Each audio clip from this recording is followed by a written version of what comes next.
was never really good playing role of the puppet. Too busy being me, to be concerned with perception of the public. Everyone is buzzing, but everybody ain't thinking about a budget. I want ownership in something. Niggas get Translated as the Seven Lights, is an ancient mutant warrior known as the Ruthless Apocalypse. He was the first of the second generation of mutant kind, born in ancient Egypt thousands of years ago. Abandoned at birth due to his monstrous appearance, he was found and raised by a ruthless nomadic warrior. Forced into slavery, his powers allowed him to turn on his masters and conquer all that stood in his way. He championed an extreme philosophy of mutant supremacy and survival of the fittest. Only the strong deserve to survive, and weakness should be mercilessly destroyed. Recruited by the Celestials, he became the latest in a line of guardians, charged with ensuring that evolution takes its natural course. They enhanced his form, which became a mix of organic and celestial technology, boosting his shape-shifting and other powers to godlike levels. Apocalypse is a beast, in other words. Over the centuries, Apocalypse was worshipped as a god by various cultures around the world, enforcing his rule using his strike force known as the Horsemen of Apocalypse. He would periodically enter lengthy periods of regenerative rest to prolong his lifespan and seek out powerful mutants as host bodies. During his slumber, his descendants, known as Clan Aqaba, guided the world using his philosophy. He awoke at various points to influence history. The explosion in the mutant population in the modern age awoke him from his sleep, prompting him to actively provoke a war between humans and mutants. This brought him into conflict with the X-Men, who he regards as worthy opponents who have earned the right to live in his new world. When the mutant nation of Krakoa was formed, he took the mutant name and was invited to join the Quiet Council, the ruling body of the country. Ensabanur was born nearly 5,000 years ago in a lone settlement on the Amentet at the very edge of the Valley of the Kings in Egypt as a member of a tribe in Aqaba. Even as an infant, the child inspired fear, being born with gray skin and blue lines running across his lips and face. Ugly and malformed, the infant was abandoned by the tribe to die in the harsh desert sun. However, out of the desert, the Sandstormers, a roving band of feared nomadic raiders, slaughtered the citizens of Aqaba. Their leader, Baal of the Crimson Sands, found the infant crying and recognized the potential power in the child. Baal named the infant En-Saba-Nur, literally meaning the morning light, and raised him as his own son. As Nur grew, he surpassed the other tribesmen in intelligence and strength. Everyone in the tribe, except for Baal, hated and feared Nur for his inhuman looks and great abilities. Nur did not understand their fear, but hardened his heart against it. Moreover, Nur believed in the principle that Baal and the tribe lived by, that only the fittest, toughest, most ruthless and pitiless, tested by hardship, would and should survive. At this time, Egypt was ruled by Pharaoh Ramatut. On the day of his tribal rite of passage into manhood, the 17-year-old Nur killed 3 armed warriors of the tribe using only his bare hands. And Baal explained to him that Ramatut was no god, as most believed, but a man who had arrived to Egypt in a sphinx. Baal brought the young Nur to a sacred cave, whose entrance became blocked by a cave-in, trapping them underground. After a week of wandering without food or water, they found the remnants of Ramatut's time ship within an underground Egyptian tomb. Baal told Nur that he believed him to be a conqueror, whose coming was foretold in ancient prophecies, and that Nur was destined to overthrow Ramatut. After Baal died from lack of nourishment, Nur, whose mutant physiology kept him alive, vowed to take vengeance on Ramatut and claim his destiny. 4 weeks later, Nur finally made his way back to the surface and was found by Logos, the Grand Vizier of Ramatut, who gave him water and hid him as a slave. Nur was determined to kill both Ramatut and his warlord, Ozymandias, for their part in Baal's death. While a slave, Nur kept his disfigured lips constantly covered, and Nefri, sister of Ozymandias, became attracted to the mysterious slave. Eventually, Nur had a vision of the Egyptian goddess, Isis, who urged him to become a conqueror. Nur was thrown into a pit of snakes, but survived when his superhuman powers began to activate. Nur grew in size and strength and was attacked by guards, but defeated them all, taking the name of Apocalypse. At a time when many time-traveling superheroes, including the Fantastic Four, West Coast Avengers, and Doctor Strange, arrived in Ramatut's Egypt, the pharaoh finally came face to face with Nur. In actuality, Rama-Tut was a time traveler from the far future, who would later become known as Kang the Conqueror. Tut knew Apocalypse as one of the most powerful mutants who ever lived, and the one who was destined to rule the world. Hence, Rama-Tut had gone back in time to find Apocalypse as a child, raise him, and thereby become the master of the most powerful being on the planet. Rama-Tut offered to make Nur his heir if he would swear his loyalty. At that time, Nur revealed his face to Nefri, who rejected him for his appearance. Rama-Tut then tried to kill Nur when he refused. Nur was then shot by the pharaoh with the same weapon he used to depower the Fantastic Four, and was again left to die, but survived with the sudden emergence of his mutant immortality and mass shifting. With his powers flaring, Tut fled as Nur defeated Ozymandias and his soldiers. Nur ran into the night to claim the pharaoh's sphinx and all its secrets. As morning came, Ozymandias found Tut's lab within the Sphinx in a changed Nur. He attacked Ozymandias and threw him into the devices, turned Ozymandias into a sand-like being who could see the future almost right before it happened and would record Nur's accomplishments throughout time as his scribe. While Nur unleashed his rage on the pharaoh's technology, Tut, who had been fighting the Fantastic Four, escaped back into the future, eventually to take on the identity of Kang. The Fantastic Four went back to their era, thinking the explosion a booby trap. Nur emerged from the Sphinx as the only survivor. While the pharaoh's servants bowed before him, Nur dismissed them as a weak and disgusting people, declaring he would return when the sands of the desert had buried them. After 50 years, Nur returned to his homeland, which by now was crumbling and soon to be overrun by its enemies. He revisited Nefri, now a queen, and mocked her fading beauty, as he was still as he had been years before. At an uncertain point in the distant past, Apocalypse found and began living on the sentient island of Akara. He became the leader of a thriving mutant society based on the island, and took a wife by the name of Genesis, who bore him 4 children, 2 sons and 2 daughters, who eventually became their first horsemen. When the island was split by a force wielding the Twilight Sword, the mutants led by Apocalypse and his family fought the invading demons, spilling forth from the hellish reality of Amenth. As the years passed and the war against Amenth still waged on, Apocalypse returned to Egypt accompanied by his children. In 2620 BC, Apocalypse and his first horsemen joined forces with Imhotep and the Moon Knight of Khonshu to successfully fend off a brood invasion. This triumph later served as the inspiration for the Brotherhood of the Shield. With Apocalypse back on Akara, the living god of the daemons, Annihilation, offered peace to the mutants in terms spoken only to Genesis. The terms were refused, but it eventually became clear that the mutants would inevitably lose.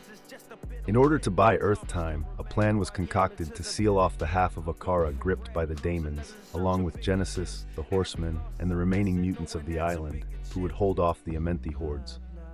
Apocalypse was left behind, as he was deemed too weak to cross over. Before Genesis left for Amenth, she had Apocalypse promise to use the time they would buy him to shepherd mutant kind, to judge them, and to ensure that only the strongest survived, so that they would be prepared for when the daemons inevitably returned. Using old hieroglyphs, Nur built his large, sphinx-shaped ship with alien materials. As Nur worked on the ship, he found that it was building itself as much as he was. When he was done, he heard an ephemeral voice speaking to him. The voice belonged to the celestial Esson the Searcher, who spoke through telepathy and called Nur Apocalypse.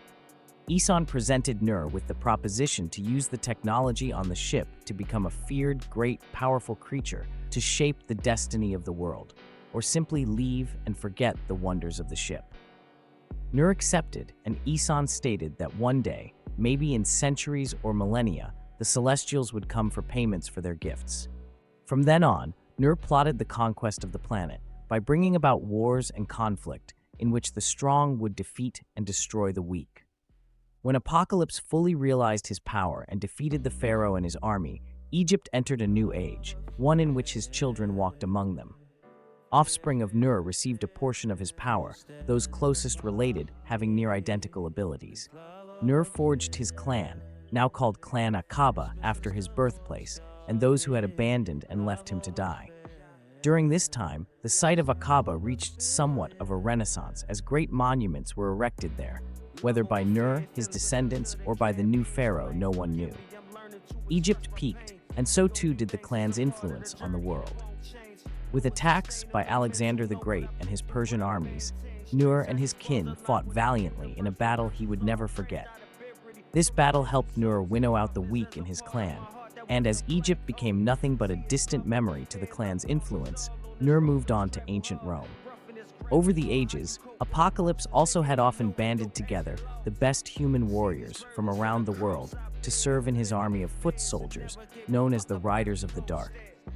His group of fanatics devoted to the Darwinian ideals that the strong, fit, should inherit the earth, and the weak, unfit, should be culled and weeded out. In the mid-12th century BC, Holoshan Mountains of northern Mongolia, Nur heard of a ruler, a feared immortal magician, whose magics were such that legions ran in fright. In a confrontation, Nur slew all of Garbashin's guards. Garbashin then sought to humble his fellow Forever Walker by revealing the secret Titanic alien vessel. Having had previous experience with futuristic technology, Nur attacked Garbashin and left the other immortal for dead. Not understanding how to kill an immortal, Garbashin survived and fled.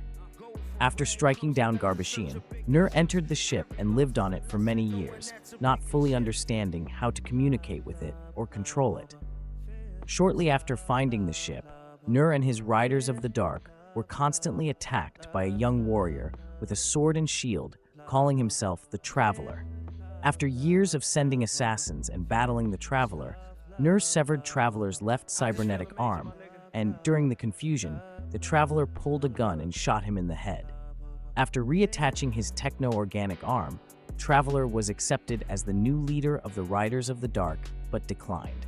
Traveler turned to Ozymandias and instructed him to remember that there will always be someone smarter and stronger around, and that being fit to survive means having the responsibility to help those who are not. Unknown to the Traveler, his techno-organic infected blood mixed with Nur's as he wiped Nur's blood on Ozymandias. Ozymandias had Nur's dead body brought to the alien ship, hoping that its technology could heal him. And Traveler arrived to ambush a caravan of advanced technology. Traveler explained to Ozymandias that the ship was actually a celestial transport for a highly advanced alien race, a sentient exploratory device, and entered the ship. Inside, Traveler learned that his blood mixed with the techno-organic virus and Nur's resurrected Nur, and infected with the virus, allowed Nur to understand ship. Nur was transformed and enhanced by celestial technology, becoming one of the most powerful beings who would ever live, now possessing the ability of total control over the molecular structure of his body. Angry at the revelation, Traveler told Nur that if he was responsible for his immortality, he would make Nur spend eternity far away from there, and send both the ship and its passengers far into space. Over the next few centuries, ship's sentience slowly evolved, and Nur noticed but enslaved it, telling ship that he had created it. After gaining so much power, Nur also began to take long slumbers in ship and to refuel his powers. By 281, Apocalypse was already recruiting his final horseman as a contingency plan, collecting Decimus Furious and storing him away to awaken later. In the 4th century, he recruited Sanjar Javid for the same purpose. In 1013, Apocalypse came to Scandinavia to kill on the council of Rama Tut, who informed him of beings and ancestors of people who would cause a threat to him in the future. After defeating Thor, he went to London and sent his 4 horsemen, Pestilence, Phantom Bats of the 12 Mines, War, Native American Famine, and Death, to kill Folkburn Logan, ancestor of Wolverine, but they were all destroyed by Thor. Thor faced off with Ansaba Nur. He was defeated.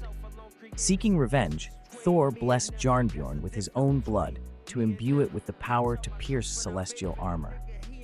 After being convinced by Mephisto that the false gods mocked him and needed to perish, Apocalypse came into conflict again with Thor, but this time the god of thunder was accompanied by his team of Avengers.